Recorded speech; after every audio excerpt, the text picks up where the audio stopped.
Et voilà, on a terminé de manger tous les plats du batch cooking, donc maintenant je peux vous faire mon petit débrief. Pour commencer, premier petit retour sur les recettes. Alors nous on a trouvé que c'était super bon, c'est des recettes assez simples, hein, vraiment avec des ingrédients de base. Je pense que peut-être les prochaines fois je pourrais un petit peu les pimper en ajoutant quelques épices ou en faisant un petit peu à ma façon, mais dans l'ensemble je trouve que ça permet de tester des nouvelles choses et ça c'est génial. Je trouve que c'est vraiment un gros plus d'avoir le livre quand on veut débuter en batch cooking parce que ça permet vraiment d'optimiser au maximum donc tout notre temps de préparation des légumes notamment, sur les cuissons, sur l'utilisation du four et des casseroles. Et puis ça permet de cuisiner les légumes de différentes manières.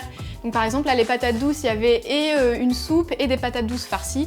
J'ai pas eu du tout l'impression de manger 2 fois de suite de la patate douce et pour autant j'avais bien optimisé toutes mes cuissons avant. Au cours de la semaine c'est quand même vraiment très appréciable de pouvoir rentrer chez soi, manger vite, bien, fait maison, équilibré. Et puis c'est aussi très économique, d'abord parce qu'on mange moins souvent dehors comme on sait qu'on a un petit plat qui nous attend à la maison et puis quand on fait les courses, on n'achète que ce dont on a besoin. Au niveau des quantités, c'est prévu pour 4 personnes. De manière générale, je dirais que ça convient s'il y a des enfants ou des petits appétits.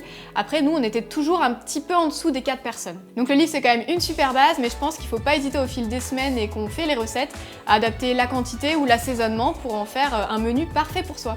Faire du batch cooking, c'est finalement pas si facile, j'ai trouvé. Il faut quand même être très organisé, avoir fait ses courses, rien avoir oublié, avoir prévu tous ses Tupperware, suffisamment de contenants pour mettre tous les plats, avoir un bon espace de travail aussi dans sa cuisine parce qu'on va préparer énormément de choses en même temps, être concentré, faut pas faire cramer ce qui est dans le four et en même temps sur le gaz, et puis voilà, ça nécessite de l'organisation après aussi dans son frigo pour pouvoir tout stocker. Et c'est vrai que si tout seul ça peut paraître un petit peu long et lourd à faire, faut pas hésiter peut-être à le faire en famille pour que ce soit l'activité du dimanche après-midi.